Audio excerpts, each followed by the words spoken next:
21장 1절에서 6절입니다. 제가 한 절, 여러분이 한 절 교독하시면서 나가겠습니다. 제가 먼저 읽겠습니다. 얼마 후 한 사건이 벌어졌습니다. 이스라엘 사람 나봇에게는 이스라엘에 포도원이 하나 있었는데 사마리아 왕 아합의 왕궁 가까이 있었습니다.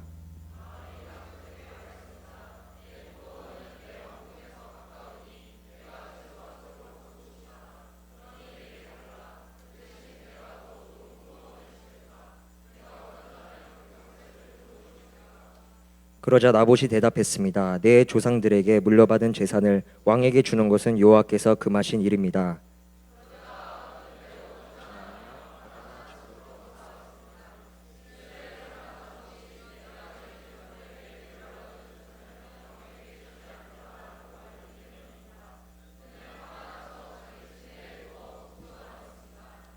그 안에 이세벨이 들어와 그에게 물었습니다. 무슨 언짢은 일이 있었습니까?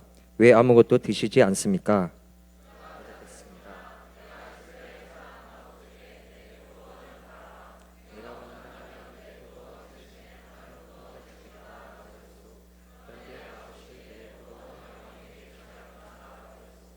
아합의 아내 이세벨이 말했습니다. 이스라엘의 왕인 당신이 그게 뭡니까? 일어나 먹을 것을 드시고 기운을 차리십시오. 내가 이스라엘 사람 나봇의 포도원을 왕께 드리겠습니다.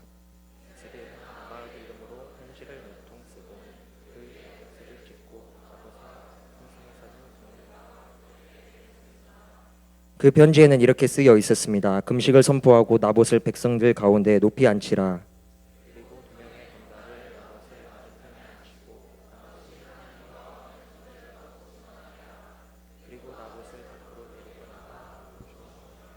그리하여 그 성에 살던 장로들과 귀족들은 이세벨이 편지에 지시한 대로 했습니다.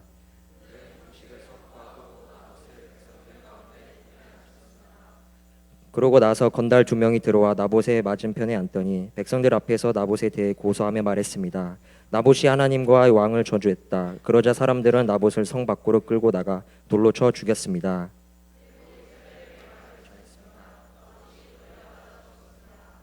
이세벨은 나봇이 돌에 맞아 죽었다는 소식을 듣자 아합에게 말했습니다. 일어나 이스라엘 사람 나봇이 왕에게 팔지 않겠다던 포도원을 차지하십시오. 나봇은 이제 죽었습니다. 아합은 나봇이 죽었다는 소리를 듣고 일어나 이스라엘 사람 나봇의 포도원을 차지하려고 내려갔습니다. 아멘. 네, 한 주 자리를 비운 것 같은데 참 많은 시간이 지난 것 같습니다. 정말 10박 11일이 안 갈 것 같았는데 너무나 금방 지나서 또 이 자리에 여러분들과 함께 예배드릴 수 있게 하신 하나님께 감사하고 살아서 돌아오게 하신 하나님께 정말 참 감사하는 시간이 아닌지 모르겠습니다. 네, 네팔 팀원들과 3,300m 산을 등반하고 왔습니다. 네, 네, 3,300m. 네, 여러분 감이 안 오시겠지만 네, 백두산과 한라산은 앞동산, 뒷동산일 만큼 굉장히 높은 지역으로 다녀왔는데요. 사실 너무나 좋은 시간이었고 사실 제가 늙어가지고 이게 좀 민폐를 좀 끼치긴 했는데 그래도 서로 돌보고 배려하면서 진짜 공동체가 무엇인지 조금은 맛볼 수 있는 시간이었던 것 같습니다. 제가 갑자기 네팔 자랑을 하는 이유가 무엇이냐면요. 그곳에서 우리가 경험했던 것들을 좀 같이 나누고 싶어서인데요. 그 네팔 트레킹을 하면서의 최대의 화두가 하나가 있었습니다. 무엇이었냐면 바로 거머리였는데요. 이 거머리 6월에서 8월에 네팔은 우기이기 때문에 정말 수많은 거머리들이 있습니다. 여러분은 이제 감이 안 오시겠지만 이제 네팔 다녀온 친구들은 이제 거기에서 댄스를 하나 만들었어요. 거머리 댄스라고. 거머리를 피하기 위한 댄스를 만들 정도로 너무나 많은 거머리들이 저희의 피를 빨아먹고 그다음에 저희를 공격하는 시간들이 있었습니다. 갑자기 거머리 이야기를 드리는 이유가 무엇이냐면요. 이 거머리의 본능 때문인데요. 이 거머리에게는 본능이 하나 있습니다. 무엇이냐면 내가 저 사람의 피를 먹겠다는 욕망입니다. 내가 꼭 피를 먹고 말겠다. 정말 가만히 서 있으면요. 사방에서 꿈틀거리는 실 같은 게 계속해서 사람을 향해 다가옵니다. 그리고 고개를 사람을 향해 이제 들게 되는데요. 평소엔 땅이나 나뭇잎에 붙어 있다가 사람이나 동물이 지나가면 그것에 피를 빨겠다는 일념 하나로 미친 듯이 달려드는 게 바로 거머리입니다. 그리고 이 거머리의 기능은요, 모든 기능이 다 피를 빨기 위한 기능으로 되어 있습니다. 빨판이 있고요, 한번 붙으면 쉽사리 떨어지지 않도록 딱 붙는 접착체 같은 것들이 있고요. 그 다음에 마취제 성분을 뿌려서 그 피를 빨리는 대상이 피를 빨리고 있지 못 것을 인식하지 못하게 계속해서 마취제 성분을 그 사람에게 주입을 하기도 합니다. 그리고 지혈되지 못하게 하는 성분으로 계속해서 피를 빨아먹게 돼요. 처음에는 실 같은 게 나중에는 손가락만한 크기로 변하게 되는 것이 이 거머리입니다. 사실 이 이야기로만 들으면 체감이 오지 않습니다. 그래서 다음 텀에 네팔을 가게 되기를 축복합니다. 네, 설교를 좀 체험하고 싶으면 네팔로 같이 가게 되기를 축복합니다.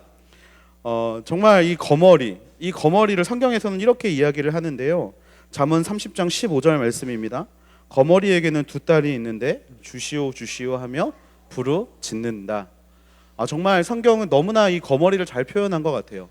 계속해서 고개를 흔들면서 피 달라고 정말 외치는 듯한 이 거머리의 모습이 사실 아직도 생생합니다. 때도 다시 달라붙으려고 발버둥 치는 거머리. 한번 피를 빨면 수개월 동안 아무것도 안 해도 먹고 살 수 있기 때문에 정말 그 피를 빨고자 미친 듯이 발버둥 치는 이 거머리. 그래서 우리는 정말 계속해서 집착하면서 달라붙는 사람들에게 이 거머리 같은 놈이라는 욕을 하기도 합니다. 거머리와 비슷한 탐욕의 화신이 있는데요. 그게 누군가 바로 우리 인간이라는 겁니다. 오늘날 경제를 움직이는 힘을 경제학자들은 여러 가지 미사역으로 설명을 하려고 합니다. 시장, 시장의 욕구, 여러 가지 것으로 설명을 하려고 하는데 그 근원에 존재하고 있는 것은 바로 탐욕이라는 것입니다. 그 탐욕의 대상은 한마디로 정리가 가능한데요. 바로 돈입니다. 돈. 우리의 모든 탐욕의 대상은 사실 돈이죠. 이 돈이 참 거머리와 비슷합니다. 주세요, 주세요. 더 많이 주면 좋습니다. 내가 감당하지 못할 정도로 주어도 좋습니다. 라고 외치기 때문입니다. 우리는 자본주의 사회에 살고 있습니다. 자본주의 사회에서 탐욕은요, 악으로 여겨지지 않습니다. 시장을 더욱더 발전시키는 시장의 동력이 바로 이 탐욕이기 때문에 그렇습니다. 새로운 부를 창조하는 것이 바로 선이고 또 모든 사람들에게 돈이라는 욕구를 갖게 해서 더 나은 삶을 만드는 것이 자본주의의 숙제이죠. 그러다 보니까 오늘날 세상에서 여러분들에게 꿈이 뭡니까? 라고 물어보면 여러분들은 저의 꿈은 뭐입니다? 라고 말하는 사람들도 있지만 뭐든 상관없이 부자가 되고 싶은 게 제 꿈입니다 라고 말하는 사람들이 많아진 것이 바로 오늘의 세상입니다. 돈을 많이 버는 것이면 뭐든 상관이 없는 세상. 정말 서점에 가면 부자, 재테크 관련 서적만 그 책방의 70%를 차지하고 있는 세상. 그렇게 세미나를 열면 빨리 마감이 되는 세상. 그래서 모두가 부자가 되고 싶어하는 세상. 정말 돈이 어느 순간 종교가 돼버린 세상이 바로 지금 저와 여러분이 살고 있는 이 자본주의 세상입니다. 가진 것에 집중하는 사회. 우리 안에도 이런 돈에 대한 탐욕이 없다라고 절대로 말할 수 없을 거라고 믿습니다. 돈을 더 벌고 싶은 게 저의 마음이고 또 여러분의 마음 아니겠습니까? 여러분 회사를 결정할 때 가장 중요한 것이 무엇입니까? 여러분들에게 물어보면 아마 여러분들이 이렇게 대답할 거예요. 제 적성에 맞는 일을 하고 싶습니다. 네, 여기까지는 참 좋은데요. 막상 회사 취직에 이력서를 넣게 되고 결정을 하는 과정에서 연봉이 상관없다라고 이야기하는 사람은 아마 한 사람도 없을 겁니다. 내가 얼마를 받을 수 있는가? 사실 이게 나의 가치가 얼마인가 하는 가장 중요한 지표가 되기 때문에 돈의 문제는 결코 포기할 수 없는 문제인 게 사실입니다. 사실 오늘날 이 돈에 대한 어떤 우리의 집착을 보여주는 것은요, 그렇게 낯설지는 않습니다. 오히려 모든 사람들이 권장하는 시대가 되어 버렸어요. 그것이 선으로 보일 만큼 모든 사람들이 오픈하는 모습이 보여지고 있습니다. 그렇기 때문에 더 쉽게 드러나는 것일 뿐이지 과거에도 이런 일들은 얼마든지 있었죠. 대표적으로 일제시대 때, 강점기 시대 때 나라를 팔아먹은 매국노들, 이런 사람들을 향해 사실 오늘 사람들이 손가락질 하기는 쉽지 않을 겁니다. 그 사람은 자신의 이익을 위해서 그 일을 했기 때문에 오늘날로 따지면 어떻게 보면 별로 그다지 나쁜 일을 한 사람처럼 보이지 않게 되는 것이죠. 성경에서도 탐욕과 관련한 많은 사건과 인물들이 나옵니다.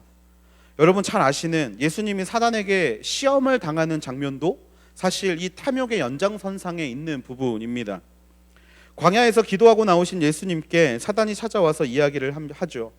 인간이 가지고 있는 욕구에 대한 시험들을 바로 그곳에서 이야기를 하게 됩니다.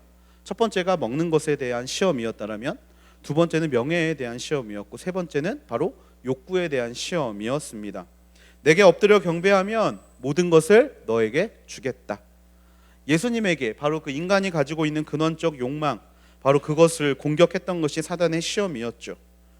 여러분이 좋아하는 욥이라는 인물, 욥이라는 인물이 너무나 잘 살고 너무나 많은 것들을 누리고 있다 보니까 사단이 하나님께 이렇게 읍소를 합니다. 하나님이 욥에게 너무나 많은 축복을 주셨기 때문에 욥이 하나님을 따르는 거지, 하나님이 그거를 다 뺏어가면 욥은 아마 하나님을 따르지 않을 겁니다.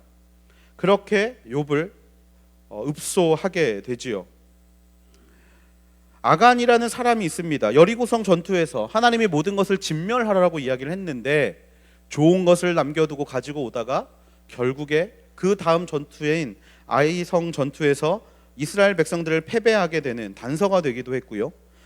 게하시라는 사람은요, 엘리사에게 치료받은 나아만 장군에게 다시 찾아가 우리 스승이 이런 것을 달라고 요구했다라고 이야기하면서 물건을 받았다가 나병을 얻게 되는 사건들이 성경에서는 곳곳에서 나오고 있습니다.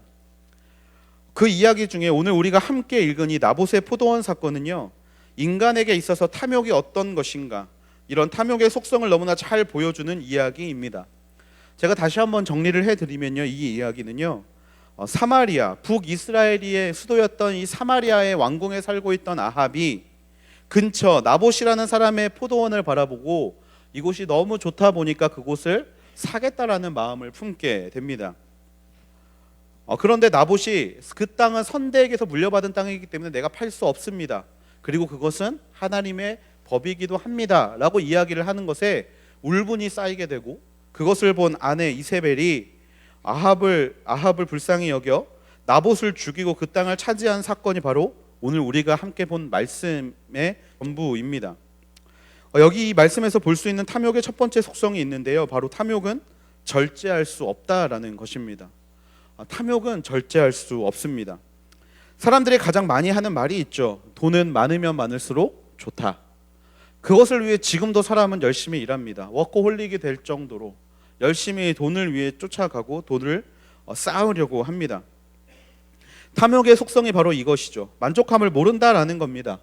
여러분, 거머리라는 그 동물이 만족함을 알았다면요, 적당히 피를 빨고 적당히 떨어졌을 거예요. 하지만 거머리는요, 우리가 소금을 뿌리거나 또 우리가 그것을 죽이려고 하지 않는 이상 절대로 떨어지지 않습니다. 만족을 모르기 때문에. 마치 돈을 쫓아가는 사람들처럼 조금만 더, 조금만 더, 조금만 더 그렇게 살아가는 모습과 너무나 닮아 있죠. 돈에 대한 탐욕이 무서운 이유는요, 절제가 되지 않기 때문입니다. 이 절제되지 않음을 초대 수도사 중에 한 명인 그레고리우스라는 사람은 이렇게 이야기를 하는데요, 절제되지 않는 탐욕은 7가지의 딸을 낳는다. 그 딸의 이름은 배신, 사기, 거짓, 위증, 불안, 폭력, 냉담이다. 욕심에 사로잡혀서 회사나 국가나 친구를 배신하고 다른 나라에게 비밀을 팔아먹는 일들을 우리가 너무나 쉽게 볼 수 있죠. 또 이익을 위해서 법정에서 거짓 증언하는 이야기나 사기를 쳐서 다른 사람들을 무너뜨리고 다른 사람들의 재산을 빼앗기도 하는 일들을 우리는 너무나 많이 보아옵니다. 폭력을 동원해서 돈을 뺏기도 하고요, 그 다음에 내 자리를 이용해서 뇌물을 받기도 하는 모습들, 여러분 너무나 많이 보지 않으셨습니까? 이게 다 어디에서 오는 겁니까? 바로 이 탐욕이라는 것에서 오게 되는 것이에요. 물질에, 특별히 돈에 우리의 모든 것들이 꽂혀 있다 보면 우리는 이 탐욕에 절제하지 못하는 속성을 갖게 된다라는 것입니다. 이러한 탐욕에 대해 바울은 디모데에게 권면할 때 이렇게 이야기를 했습니다. 같이 한번 읽어보면 좋겠는데요, 9절에서 10절 말씀, 디모데전서 6장 9절에서 10절 말씀 같이 한번 읽어보겠습니다. 시작. 부자가 되기를 원하는 사람들은 유혹과 올무와 여러 가지 어리석고 해로운 욕심에 떨어지고 만다. 이런 것들은 사람을 파멸과 멸망에 빠지게 한다. 돈을 사랑하는 것은 모든 악의 뿌리다. 돈을 사모하는 어떤 사람들은 믿음에서 떠나 많은 고통으로 자기를 찔렀다. 아멘. 돈에 대한 탐욕이야말로 일만악의 모든 악의 뿌리라고 바울은 디모데에게 분명하게 이야기를 하고 있습니다. 이 이야기를 하는 이유가 무엇입니까? 절제되지 않는 돈에 대한 욕망을 버리라라는 것이죠. 돈 자체를 우상으로 만들어 버리기 때문에, 돈이 우리의 머리 꼭대기에 있어 버리기 때문에, 돈 자체에 하나님과 동등한 권위를 주기 때문에, 동등한 힘을 주기 때문에 바울은 디모데에게 돈을 조심하라라고 이야기를 했다라는 것입니다.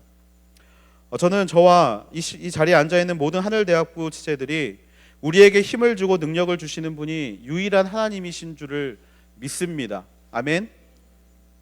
또 내일에 대한 두려움을 사라지게 해주시고 지금을 평화롭게 살게 하시는 분이 우리 하나님이신 줄로 믿습니다. 아멘. 자, 그런데 제가 말을 한번 살짝 바꿔보겠습니다. 우리에게 힘을 주고 능력을 주고 내일에 대한 두려움을 사라지게 하는 돈을 여러분이 많이 벌게 되기를 축복합니다. 네, 아멘. 네. 지금을 평화롭게 살게 하고 우리가 행복하게 살 수 있도록 우리를 지켜주고 도와주는 돈을 여러분들이 많이 갖게 되기를 축복합니다. 라고 말하면 여러분 어떻습니까? 무언가 이질감이 드십니까? 아니, 그랬으면 좋겠다라는 마음 혹시 드시지 않습니까? 돈에 대한 우리의 마음가짐이 사실 하나님과 별반 다를 바 없다라는 것입니다. 하나님보다 돈을 신뢰하는 사회를 우리는 너무나 당연시 여기고 있습니다. 여러분들이 직장에 취업하게 되면 가장 처음 들게 되는 보험이 있을 겁니다. 그 보험은 아마 여러분의 연금일 것이고요, 또 여러분의 어떠한 그 질병이나 이러한 병들을 치료해주는 그런 보장보험일 겁니다. 사실 그 이유가 무엇이냐면 우리가 그만큼 돈과 하나님에 대한 동등한 권위를 가지고 있다라는 거예요. 우리 마음 가운데 같은 생각을 가지고 있다라는 겁니다. 하나님을 의지하듯 돈을 의지하고 힘든 순간에 하나님을 찾기보다는 돈이 해결해 주는 것 같은 그런 마음들, 그런 우리의 모습들, 이와 같은 돈에 대한 신뢰와 사랑이 결국 돈을 신으로 만들어 버리는 것, 그것이 바로 우리 안에 숨겨져 있는 탐욕이라는 것입니다. 이런 우리의 모습을 잘 나타내는 말씀이 하나 있죠. 누가복음 12장 16절에서 19절 말씀입니다. 제가 여러분들한테 읽어드릴 테니까 여러분 잘 들어보시고 자막이 아마 준비되어 있을 텐데 자막으로 잘 따라와 주시면 좋겠습니다. 그러고 나서 그들에게 한 비유를 말씀하셨습니다. 한 부자가 수확이 잘 되는 땅을 가지고 있었는데 그가 혼자서 어떻게 할까, 내 곡식을 쌓아둘 곳이 없구나 하고 생각했다. 그리고 말했다. 이렇게 해야겠다. 지금 있는 창고를 부수고 더 크게 지어 내 모든 곡식과 물건을 거기에 쌓아 두어야겠다. 그러고 나서 내 영혼에게 말하겠다. 영혼아, 여러 해 동안 쓸 물건을 많이 쌓아두었으니 편히 쉬고 먹고 마시고 즐겨라. 돈이 생기기 시작했습니다. 그것을 어디에 쌓아둘까 고민하기 시작합니다. 어떤 펀드가 수익률이 좋다더라.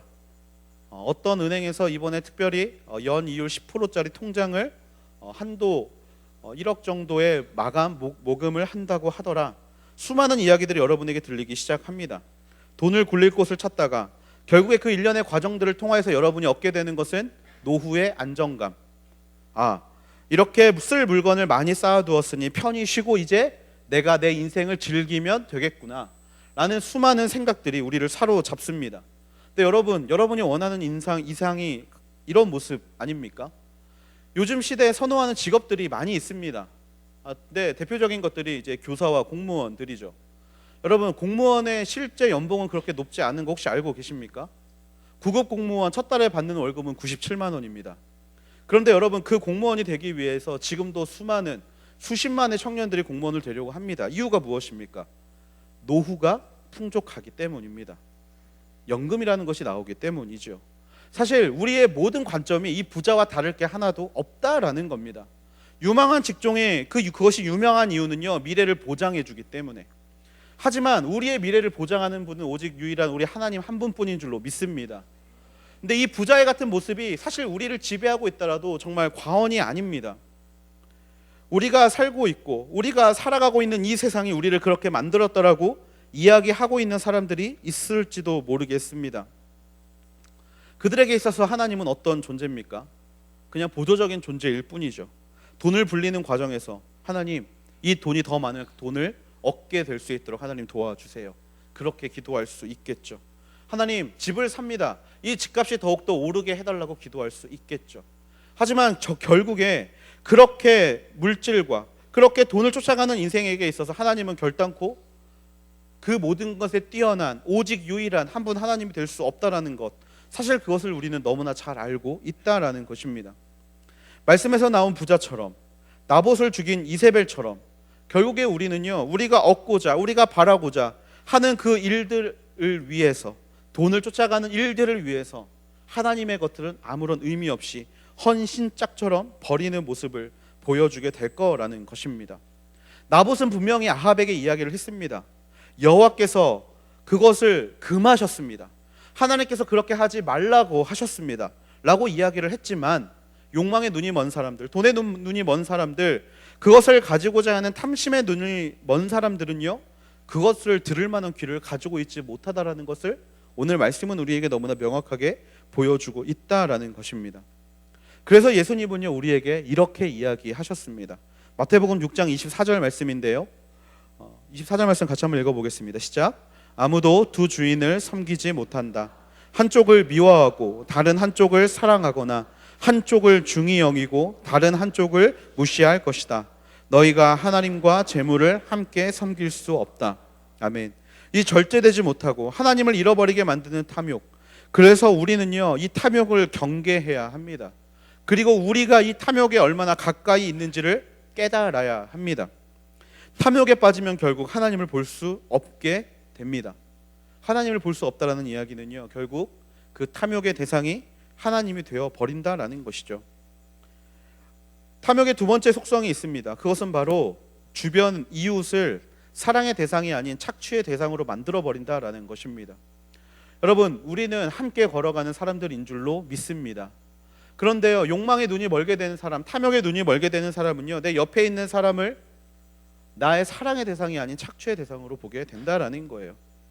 한동안 연예계에 불었던 부모의 빚에 관한 이야기들이 참 많이 있었습니다.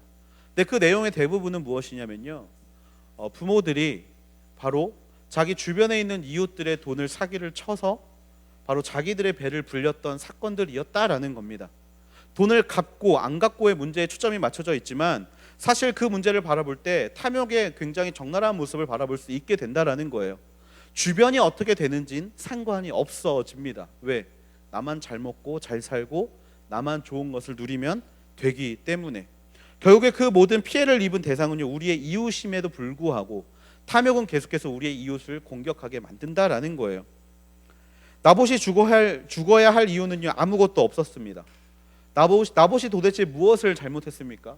말씀대로 살았던 사람이고요, 조상이 물려준 것을 지키고 좋은 것으로 가꾸었던 사람입니다. 단지 아합 왕의 탐욕으로 인해 믿었던 마을의 장로들에게 배신을 당했고, 거짓으로 위증하는 자들에게 폭력으로 가진 것을 빼앗기고 죽임을 당했습니다.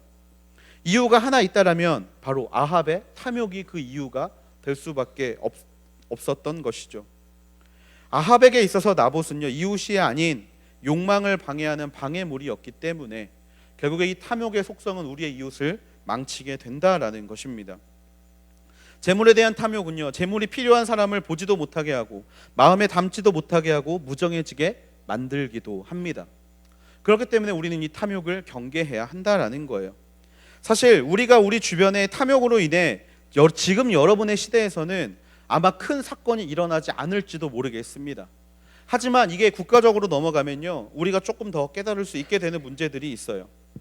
여러분, 지금 이 땅에서 여러분 먹고 사는 것에 힘들어하고 계십니까? 우리나라는요, 먹을 게 부족한 나라가 절대로 아닙니다. 여러분들, 음식물, 우리나라에서 한 해간 나오는 음식물 쓰레기는 처리 비용만 6조 원이 든다라고 합니다. 음식물이 너무나 많이 남는 나라가 우리나라이죠. 그런데 여러분, 지금 이 순간에도, 이 풍요로운 세상처럼 보이는 이 순간에도 여러분, 세계에서는요, 가난과 빈곤에 빠진 나라가 너무나 많이 있다는 사실 여러분 알고 계십니까? 하지만요, 우리는 우리의 탐욕 때문에 그들을 제대로 보지 못한다라는 거예요. 이번에 네팔에서 아우니치를 하면서 한 가지 깨달은 게 하나 있었습니다. 무엇이었냐면, 사실 산을 오르기 때문에 너무나 배가 고픈 상황이고 너무나 힘든 상황이에요. 그래서 저와 선교사님이 음식을 시키는데 음식을 참 많이 시켰습니다. 좋아하는 것들을 시키고 또 먹으면 좀 힘이 날 것만 같은 고칼로리 음식들을 많이 시켰어요. 근데 항상 음식을 시켰는데 음식이 항상 남습니다. 근데 남은 이유는 사실 죄송하지만 저 때문이에요. 여러분 보셔도 알겠지만 제가 네팔 갔다 와서 5kg가 빠졌습니다. 입맛이 안 맞아가지고 제가 사실 산을 올라가야 되는데 억지로 먹기는 하는데 정말 너무 소화도 안 되고 그래서 제가 제 몫을 사실 거의 다 남겼어요. 근데 그거를 바라본 네팔 사람들의 반응이 호의적이지 않더라고요. 네팔 사람들이 우리가 항상 음식을 시키고 음식을 남기는 거를 보면서 네팔 사람들이 그렇게 이야기를 합니다. 여기는 음식이 없어서 못 먹는 곳인데 그렇게 음식을 남기는 게 보기 좋지 않다라고 이야기를 하는 거예요. 사실 이게 어떻게 보면 탐욕이 아니라고 생각할지 모르겠지만 이 탐욕이라는 게 너무나 익숙한 세상에 살고 있다 보니까 결국에 우리의 주변을 돌아보지 못하는 모습이 바로 이런 모습이더라는 것입니다. 여러분 지금 세계는요 온난화로 인해 온실가스 배출 협약을 맺었습니다. 이산화탄소 배출량을 조절하고요. 또 그것들을 통해서 정말 이 세계를 지키자라는 좋은 슬로건을 가지고 시작을 했는데요. 실제는 가난한 나라들이 가지고 있는 탄소 배출량을 강대국들이 그것을 사가지고 더욱더 많은 이산화탄소를 배출하고 있는 게 현실입니다. 내 이익을 위해서 이웃을 죽이고 있는 것, 그것이 바로 우리의 탐욕 때문이라는 거예요. 여러분 우리가 살고 있는 지금 이 한국도 어떻습니까? 옆나라 어디라고 말은 못하겠지만 모든 공장을 다 동쪽으로 밀어 넣어서 자기들은 피해보지 않겠다라는 마음을 단적으로 보여주고 있는 게 지금의 현실 아닙니까? 또 자기들이 가지고 있는 천연 자연들을 이용해서 다른 나라를 압박하고 또 자신들이 가지고 있는 무언가를 이용해서 이웃에게 주변에 있는 이웃에게 무언가를 얻어내려고 하는 것이 바로 탐욕의 모습들이라는 겁니다. 여러분 이런 세상에서 살면서 이런 것들을 인지해 보신 적이 있습니까? 없어요. 사실 저도 그랬거든요. 이런 탐욕의 모습들은요 사실 우리 안에 너무나 크게 자리 잡고 있지만 이것을 죄로 바라보지 못하게 지금 이 시대가 탐욕을 정당화하는 시대로 만들어가고 있다라는 것입니다. 그렇기 때문에 이 탐욕이라는 문제는요 교만과 더불어서 7개의 죄악 중에 가장 무서운 죄, 가장 풀기 어려운 죄로 선진들이 지금까지 이야기를 하고 있는 부분이 있습니다. 자본주의의 세상, 무언가를 추구하고 탐하는 것이 너무나 당연한 것 같은 세상, 따르지 않으면 왠지 도태되는 것 같은 세상, 이 세상에서 우리가 탐욕의 문제를 어떻게 바라봐야 하고 또 어떻게 그것을 해결해 나가야 하는가, 이 시간에 좀 같이 나누게 되기를 원하는데요. 첫 번째로 우리의 정체성을 기억할 수 있게 되기를 축복합니다. 여러분 사도행전 11장에 보면요 처음으로 그리스도인이라고 불리움을 받는 장면이 등장합니다. 안디옥 교회에 모여있는 사람들에게 세상 사람들이 붙여준 이름, 붙여준 별명, 그것은 바로 그리스도인입니다. 왜 그들에게 그리스도인이라고 했습니까? 그리스도의 가르침을 따르는 사람이기 때문에 그리스도인이라는 별명을 붙여주었습니다. 여러분 그리스도인은 어떤 사람이었습니까? 초대교회에서의 그리스도인은요 이런 사람이었습니다. 바로 나누는 자였습니다. 나누는 자, 가진 것을 모두 팔아 서로 나누고 함께 떡을 떼는 것에 사용하는 자, 자신의 것을 주장하지 않는 자, 서로의 필요를 인정하고 모이기를 힘썼던 자, 그게 바로 그리스도인이었습니다.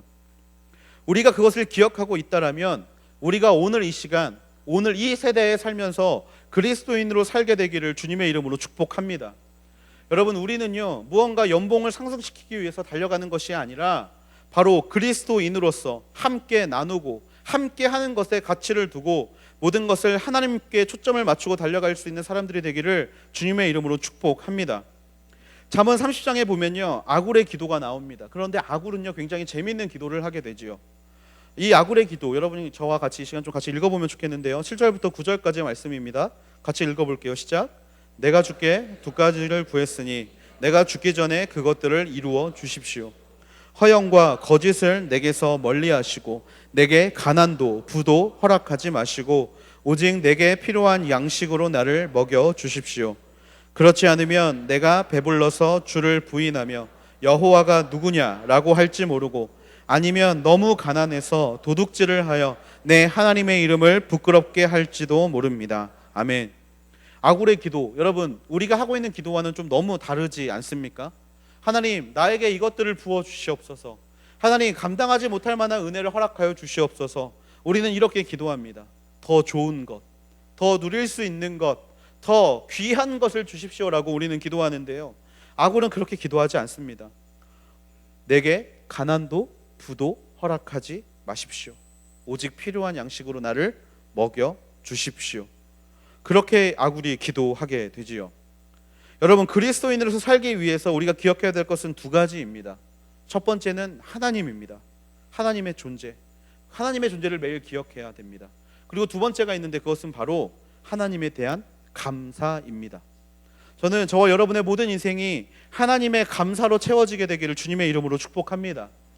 아굴이 하나님께, 하나님 내게 가난도 부도 허락하지 말아달라는 이유가 무엇이냐면요, 삶의 감사를 빼앗길 것 같기 때문이었습니다. 내가 가난해져서, 내가 너무나 가난해져서 도둑질을 하게 되면 하나님께, 하나님 왜 도대체 나를 이 상태까지 끌어오셨습니까? 라고 불평할 수 있기 때문에, 그리고 내가 너무 부자가 되면, 너무 배가 부르면, 아니 내가 이렇게 잘 먹고 잘 살고 있는데 내가 하나님을 찾을 수 있겠는가? 하나님이 누군가? 라고 말하는 감사를 잃어버리는 모습을 가질 것 같기 때문에 아굴은 굳이 하나님 앞에 부를 구하지 않게 되는 것이죠. 여러분, 좋은 환경은요 나를 편하게 만들긴 합니다. 하지만 좋은 환경은요 감사를 잃어버리게 합니다. 저는 이것을 여러분이 한 번씩 경험할 수 있게 되기를 축복합니다. 사실 이 부분에서 아멘하기가 쉽지 않습니다. 왜냐하면 모든 사람들이 편하게 살기를 원하기 때문입니다.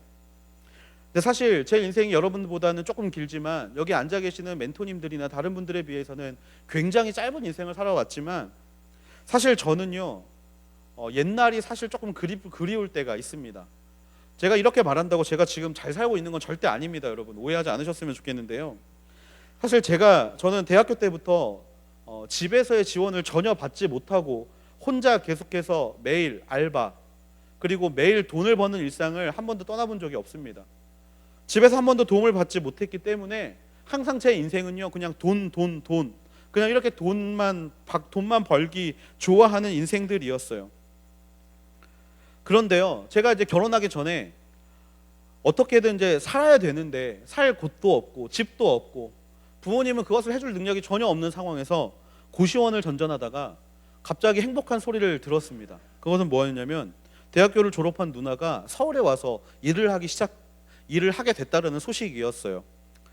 결혼하기 전에 이제 누나와 함께 건대 근처에 있는 굉장히 낡은 다세대 주택을 은행 대출을 겨우 받고 받아서 하나 얻게 됩니다. 물론 제 이름으로는 대출이 나오지 않아요. 저는 빚쟁이였기 때문에. 누나가 오게 돼서 얻게 된 행복이었어요. 여러분, 그곳에서의 삶은요 여러분이 보시면 아마 깜짝 놀랄 만한 삶이었을 겁니다. 누워 있으면요 다리가 간지러워요. 그래서 눈을 뜨면요 손가락만한 바퀴벌레가 저를 보고 웃고 있어요. 여러분, 그런 환경에서 혹시 사실 수 있겠습니까? 그런데요 여러분, 그때는요 그냥 그게 너무 감사했어요.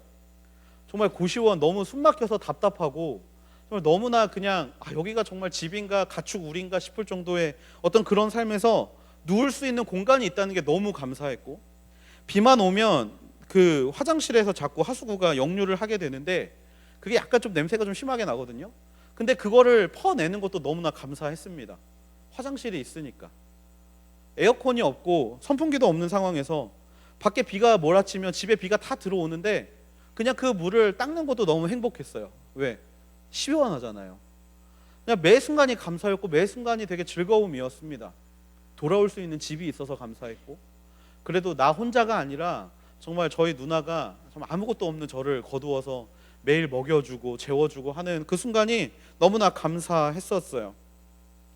방이 있다는 사실, 제 방이 정말 한 명 누우면, 대각선으로 누우면 꽉 차는 방이 있다는 사실이 너무 감사했었고, 그런 감사가 있었는데요, 정말 매 순간 하나님이 먹이시고 입히시는 게 너무나 느껴지는 그 상황, 그러니까 매일이 감사였습니다.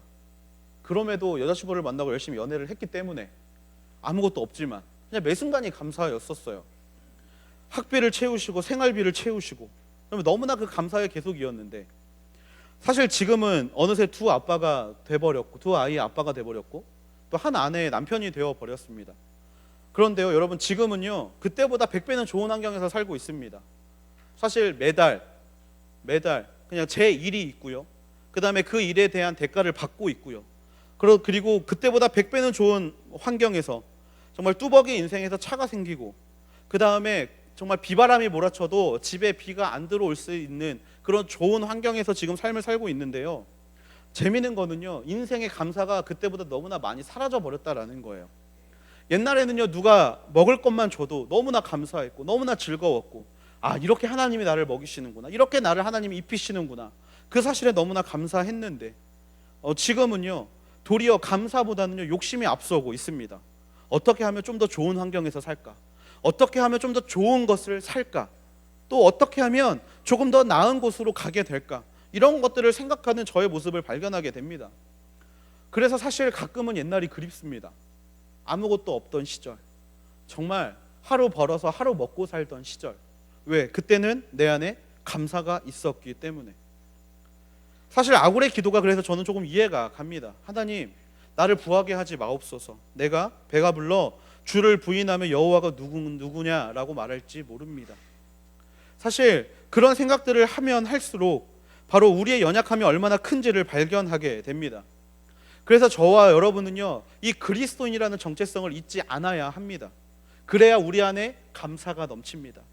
그래야 우리 안에 하나님께서 우리를 이 자리 가운데 세우신 일들에 대하여, 끼고 있는 모든 것들에 대하여 하나님 앞에 감사할 수 있게 된다라는 것이죠. 여러분, 우리는 감사하기 위해 태어난 사람인 줄로 믿습니다. 돈을 쫓아가면서 누리기 위해 태어난 사람들이 아니라 감사하기 위해 태어난 사람인 줄로 믿습니다. 욕심이 이끄는 인생이 아니라 감사가 이끄는 인생. 그렇기 때문에 세상의 목소리에 동조하거나 그 목소리에 따라가는 인생이 아니라 내가 먼저 내 시선과 내가 가진 것들을 기꺼이 감사의 제물로 하나님 앞에 올려드릴 수 있는 인생, 바로 그런 인생을 통해 하나님의 은혜를 세상에 증거할 수 있는 하나님의 자녀들이 되기를 주님의 이름으로 축복합니다. 이 일을 위해서 구체적인 삶의 방식을 우리가 바꿔야 할 줄로 믿습니다. 탐욕을 물리치는 구체적인 삶의 방식이 있는데요, 이 두 가지를 기억하시면 좋겠어요. 첫 번째는 자족하는 삶이고, 두 번째는 단순한 삶입니다. 여러분, 자족이 무엇입니까? 내게 주어진 소유에 만족하는 것이 자족입니다. 풍요와 여유를 누리고 있지만 만족하는 사람들이 많지 않은 이유는요, 부족하기 때문이 아닙니다. 원하는 만큼 누리지 못한다라고 생각하기 때문입니다. 저 대학생 때는요, 여러분이 말씀드리기 조금 부끄럽지만 굉장히 메이커에 집착하는 사람이었습니다. 왜냐면 항상 이게 무언가 열등감에 빠져 있었어요. 좋은 것을 누리지 못한다라는 열등감. 그러다 보니까 옷도 그냥 이렇게 싼 것 이렇게 입었던 게 아니라 무리해 가면서 비싼 것들을 즐거워했었던 청년 시절이 있습니다. 그런데요, 요즘에 느끼는 건데요, 요즘에 제 옷의 거의 대부분은 아웃리치 티셔츠입니다. 근데 이게 아빠가 돼서 그런 건지 나이를 먹어서 그런 건지 잘은 모르겠는데요, 여러분, 옷이 부족하지 않더라고요. 이제 그러면 보통 옷 정리할 때 좀 마음이 어렵지 않습니까, 여러분? 이거 왠지 입을만 한데 못 버리겠어, 막 이런 거 여러분 많지 않아요? 막 살만 빼면 입을 수 있는 것 같은데 막 옷은 쌓여갑니다. 근데 저는요, 그런 부분에서 너무 자유로워요. 아우니치 티셔츠라 그냥 한번 입고 그래, 이거 좀 잘 입었어, 고마워 하고 그냥 넣으면 됩니다. 사실 이런 인생이요, 근데 항상 부족하다라고 느껴왔는데 부족하지 않더라고요. 우리의 인생에 부족하다라고 느끼는 이유는 우리의 생각 때문입니다. 풍요한 삶을 가늠하는 중요한 열쇠는요, 소유의 양이 아니라 만족의 정도입니다. 소유의 양이 아니라 만족의 정도. 저는 이 만족의 정도를 하나님 안에서 저와 여러분이 누리게 되기를 축복합니다. 풍요한 삶을 가늠하는 중요한 열쇠, 이것을 전도서는 우리에게 가르쳐주고 있어요. 전도서는요, 우리에게 이렇게 이야기합니다. 끝없는 수고와 소유에 대한 집착이 가져다 주는 것은 허무함이다. 너희가 노력한 만큼 많은 것을 얻는 것이 정의이지만 너희들이 그것을 다 얻지 못할 때도 있을 것이다. 하지만 그것을 통해 삶에 대한 불합리성이나 어떤 이 삶에 대한 정의롭지 못한 부분을 가지고 속상해하는 것이 중요한 것이 아니라, 바로 스스로 열심히 땀 흘려 일하고 거두었다고 우리의 의지대로 모든 것을 누릴 수 없는 상황이라 할지라도 반드시 기억해야 될 것이 하나 있는데, 우리가 입고 먹고 누리는 모든 것들이 하나님께서 주신 것임을 절대로 잊지 말아야 한다. 전도서는 이것을 우리에게 끊임없이 이야기를 하고 있습니다. 그래서 전도서의 시작은 바로 허무하고 허무하고 허무하니 모든 것이 허무하다. 이것으로 시작하고 있는 것을 우리가 보게 되는 것이죠. 이 말씀을 통해 우리가 깨달을 수 있는 것이 무엇입니까? 바로 이 삶의 모든 누리는 것들이 하나님이 주신 것이라면 주신 것에 만족하는 삶이야말로 하나님이 기뻐하시는 삶이라는 거예요. 그래서 저는 저와 여러분이 인생에서 자족을 배울 수 있게 되기를 축복합니다. 복음주의 교회들이 어떻게 하면 성경적으로 사는 것인가, 이것들을 말씀을 통해 같이 나누고 또 말씀으로 같이 연구해서 제시했던 삶의 방식이 있는데, 그것이 바로 앞에서 말씀드린 단순한 삶입니다. 단순한 삶. 소유를 줄이는 거예요. 소유를 줄이는 거. 여러분, 소유를 줄이면요 행복해집니다. 소유를 줄이면 행복해집니다. 사실 소유가 많기 때문에 우리가 부족함을 깨달을 때가 굉장히 많아요. 그런데 이 소유를 줄이다 보면요 정말 즐거운 것이 무엇인지, 누리는 것이 무엇인지 깨닫게 되더라라는 것입니다. 그것을 구체화하기 위한 삶의 질문이 하나 있습니다. 그것이 무엇이냐면 물건을 살 때 스스로에게 하는 질문입니다. 그 질문은 이거예요. 이 물건을 사면 하나님이 기뻐하실까? 여러분, 이것을 한 번쯤은 생각해 보시게 되기를 권면합니다. 여러분, 사실 우리의 물건을 살 때 대부분들이 충동적일 때가 굉장히 많습니다.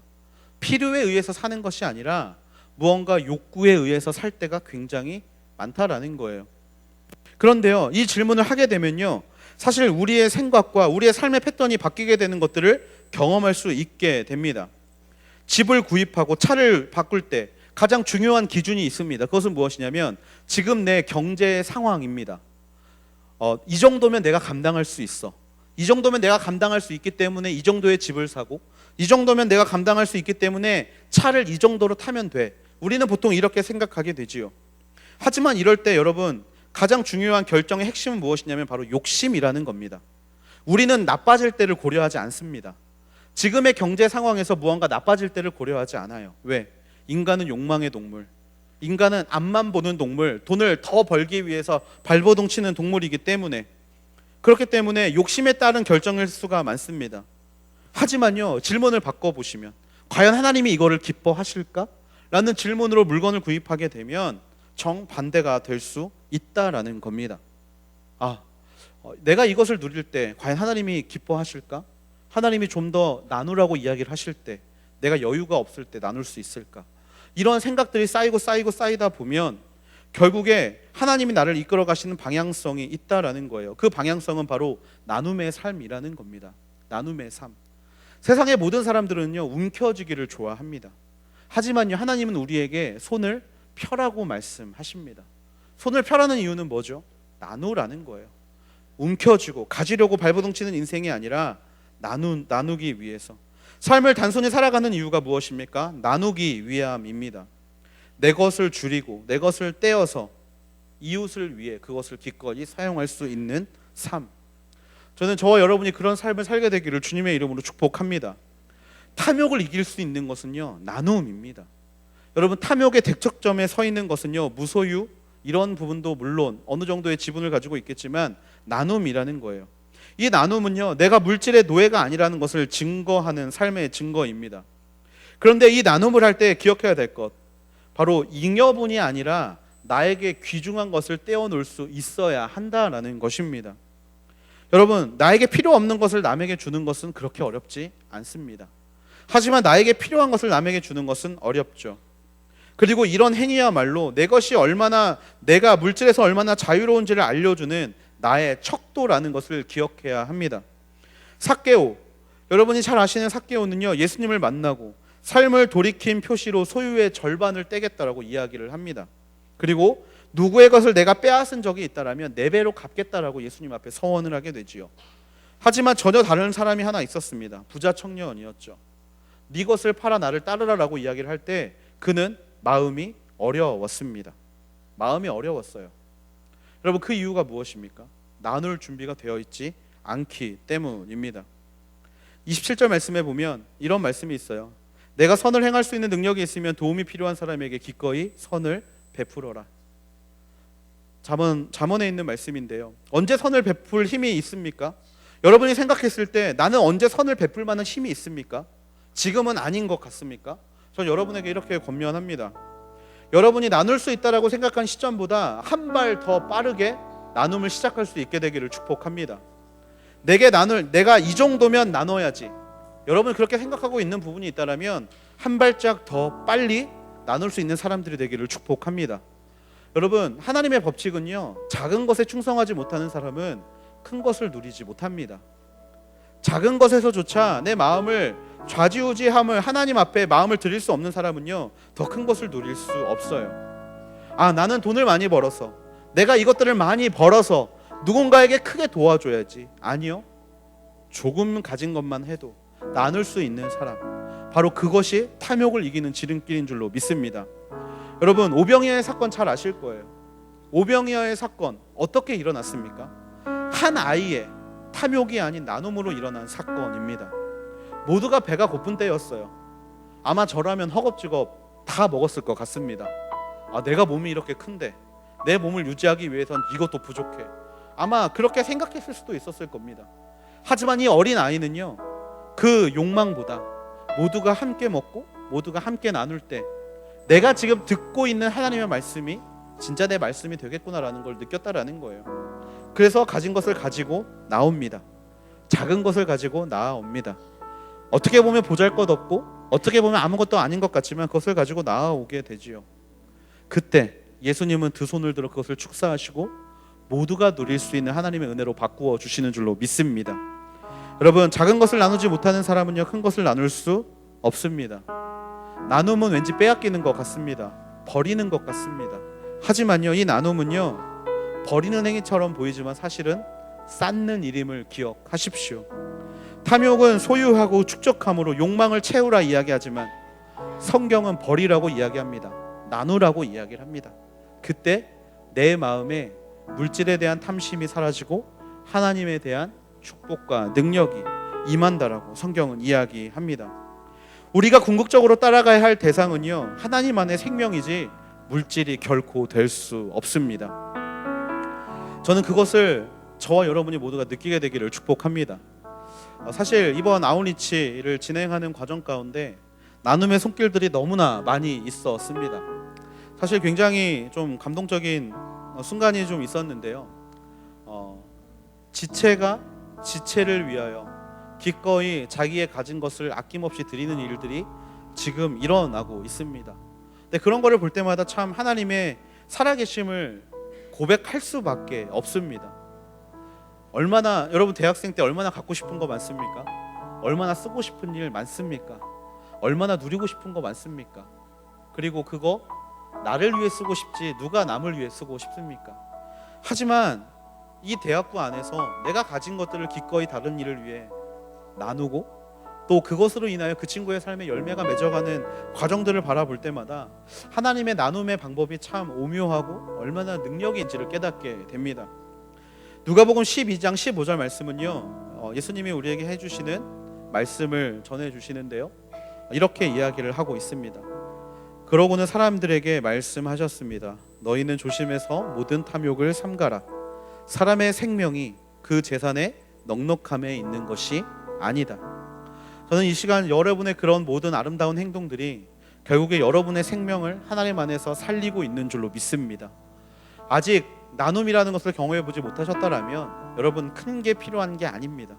지금 내 삶에 어떻게 보면 돈이라는 탐욕이라는 그런 죄악을 쫓아가는 인생들로 지금 내가 생각이 되어진다라면 지금 내게 필요한 것들을 그 필요한 무엇을 찾고 있는 자들에게 한번 전해 보십시오. 그러면 하나님 안에 쌓여가는 생명, 그것들을 발견할 수 있게 될 줄로 믿습니다. 욕심은 잉태의 죄를 낳고 죄가 자라 사망을 낳지만 하나님 안에서의 사랑의 나눔과 하나님 안에서의 귀한 교제는 결국에 그곳을 교회로 만들고 그곳 가운데 그리스도인이라는 이름을 붙여주게 되는 줄로 믿습니다. 탐욕의 죄에서 벗어나 하나님의 나눔의 삶을 통하여 또 다른 생명을 얻는 인생, 그런 인생을 살게 되는 저와 여러분이 되기를 주님의 이름으로 축복합니다. 우리가 이 시간 하나님 앞에 결단했으면 좋겠습니다. 하나님, 작은 것이라도 나누는 인생을 살겠습니다. 나의 것만이 중요한 것이 아니라 기꺼이 그것을 나누는 인생을 살겠습니다. 우리가 이 시간 그렇게 결단하는 마음으로 같이 기도하면 좋겠는데요.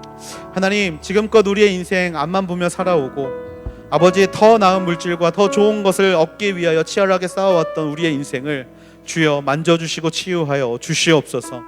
아버지 하나님, 그렇게 탐욕에 물들어서 하나님과 동등한 권위로 나의 욕망을 올려놓았던 나의 지난 날을 아버지 하나님이시여 회개하게 하여 주시고 이제 이 시간 다시 결단하기를 원합니다. 하나님, 내가 가진 거 기꺼이 나눌 수 있는 믿음의 자녀들이 되게 하여 주시옵소서. 아버지 하나님, 어느 정도 물질이 생겼을 때 그것을 나누는 인생이 아니라 작은 것 하나부터 지금 서 있는 이 순간부터 하나님께서 내게 주신 것, 모든 것이 내게 주신 것임을 깨닫고 기꺼이 그것을 나눌 수 있는 믿음의 자녀들이 되게 하여 주시옵소서. 아버지, 그럴 때 우리 안에 있는 모든 욕망과 아버지 우리 안에 있는 잘못된 욕망들이 아버지 예수 그리스도의 보혈 앞에 못 박히게 될 줄로 믿습니다. 서로 나누어가며 부족함을 채워가며 하나님의 사랑을 증거하며 교제함으로 나아갈 때 세상은 우리를 그리스도인이라 말할 것이고 세상은 우리를 예수님의 사람이라고 하나님의 사람이라고 이야기하게 될 줄로 믿습니다. 아버지, 우리가 그렇게 한 걸음 한 걸음 나아갈 때 우리의 세상이 변할 것이고 우리의 가정이 변할 것이고 우리의 사회가 변할 것이며 결국에 이 땅에 하나님의 나라가 임하게 될 줄로 믿사오니 그 믿음의 길을 걸어갈 수 있는 하나님의 귀한 자녀들이 되게 하여 주시옵소서. 우리 이 시간 기도할 때 하나님, 그렇게 나의 마음을 이끌어 주시옵소서. 하나님, 나의 마음을 붙잡아 주시옵소서. 욕망에 빠져서 앞만 보고 달려가며 아버지 이웃을 사랑하지 못하는 인생이 아니라 언제나 이웃을 사랑하며 서로 나누며 하나님을 찬양할 수 있는 귀한 인생 되게 해달라고, 나눔이 우리의 삶의 귀한 가치가 될 수 있는 인생이 되게 해달라고 우리 시간 그렇게 결단하는 마음으로 함께 기도함으로 나아가시겠습니다. 같이 기도하시겠습니다. 오 거룩하고 자비로우신 아버지 하나님,